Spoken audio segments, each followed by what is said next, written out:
ಎಲ್ರಿಗೂ ನಮಸ್ಕಾರ. ನನಗೆ ಸಡನ್ ಆಗಿ ಒಂದು ಹಾಡು ಹೇಳಬೇಕು ಅಂತ ಅನಿಸ್ತು, ಅದಕ್ಕೆ ಈ ವಿಡಿಯೋ ಮಾಡ್ತಿರೋದು.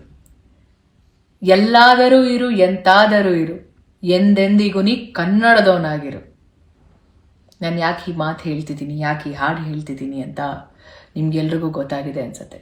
ಕನ್ನಡ, ಕರ್ನಾಟಕ ಅಂತ ಬಂದರೆ ಪ್ರತಿಯೊಬ್ಬ ಕನ್ನಡಿಗನಿಗೂ ಇಟ್ಸ್ ಅನ್ ಇಮೋಷನ್. ಹಾಗೇನೆ ನಮ್ಮ ಭಾಷೆ ಬಗ್ಗೆ, ನಮ್ಮ ಕನ್ನಡ ಭಾಷೆ ಬಗ್ಗೆ ಯಾರಾದರೂ ಒಬ್ರು ಟೀಕೆ ಮಾಡ್ತಿದ್ದಾರೆ ಅಂತ ಅಂದಾಗ ಸುಮ್ಮನೆ ಅಂತೂ ಕೂರಕ್ಕಾಗಲ್ಲ ಅಲ್ವಾ.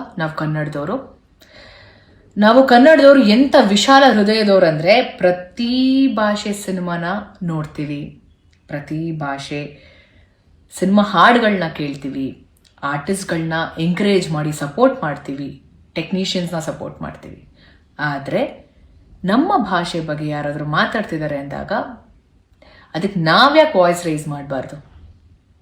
ನಾವಿಲ್ಲಿ ಯಾವ ಭಾಷೆ ಬಗ್ಗೆನೂ ಕೆಟ್ಟದಾಗಿ ಮಾತಾಡ್ತಿಲ್ಲ. ನಾವೆಲ್ಲ ಭಾಷೆನೂ ವಿ ರೆಸ್ಪೆಕ್ಟೆಡ್. ಬಟ್ ನಮ್ಮ ಭಾಷೆ, ನಮ್ಮ ಕನ್ನಡ ಭಾಷೆ ಬಗ್ಗೆ ಯಾರಾದರೂ ಮಾತಾಡ್ತಿದ್ದಾರೆ ಅಂದಾಗ ನಾವು ಕನ್ನಡಿಗರಾಗಿ we have to stand for it. ನಂಗೆ ಇನ್ನೊಂದು ನಮ್ಮ ಭಾಷೆಲೆ ನಮ್ಮ ಕನ್ನಡದ ಹಾಡು ಇನ್ನೊಂದು ಹಾಕೋಕೆ ಬರ್ತಿದೆ. ದೊಡ್ಡವರಲ್ಲ ಜಾಣರಲ್ಲ, ಚಿಕ್ಕವರಲ್ಲ ಕೋಣರಲ್ಲ ಅಂತ. ಚಿಕ್ಕವ್ರು ತಪ್ಪು ಮಾಡಿದ ತಕ್ಷಣ ಸಾರಿ ಕೇಳೋವರೆಗೂ ಬಿಡಲ್ಲ ದೊಡ್ಡವರು. ಆದರೆ ದೊಡ್ಡವ್ರು ತಪ್ಪು ಮಾಡಿದ್ರೆ, ತಪ್ಪು ಮಾಡಾದ್ಮೇಲೆ ಕ್ಷಮೆ ಕೇಳೋದ್ರಲ್ಲಿ ಏನು ತಪ್ಪಿದೆ? ಕನ್ನಡನ ಸರಿಯಾಗಿ ಮಾತಾಡದೇ ಇರೋರನ್ನ ನಾವು ಹೀಗಲ್ಲ ಹೀಗೆ ಕನ್ನಡ ಮಾತಾಡೋದು ಅಂತ ತಿಳಿಸ್ತೀವಲ್ಲ, ಕಲಿಸ್ತೀವಿ ಆ್ಯಕ್ಚುಲಿ. ಇನ್ನು ಕನ್ನಡ ಭಾಷೆ ಬಗ್ಗೆ ತಪ್ಪಾಗಿ ಮಾತಾಡೋರನ್ನ ಏನಂತ ಹೇಳೋಣ? ನವೆಂಬರ್ 1ನೇ ತಾರೀಕು ಕನ್ನಡ ರಾಜ್ಯೋತ್ಸವ ಸೆಲೆಬ್ರೇಟ್ ಮಾಡ್ತೀವಿ ನಾವು ಎಲ್ಲರೂ ಸಹ.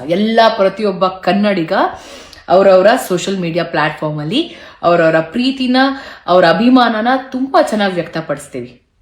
ಇವಾಗ ನಮ್ಮ ಭಾಷೆನ, ನಮ್ಮ ಭಾಷೆ ಮೇಲಿರುವಂಥ ಪ್ರೀತಿ, ನಮ್ಮ ಭಾಷೆ ಮೇಲಿರುವಂಥ ಗೌರವನ ನಾವು ತಿಳಿಸೋಣ. ಏನಂತೀರಾ?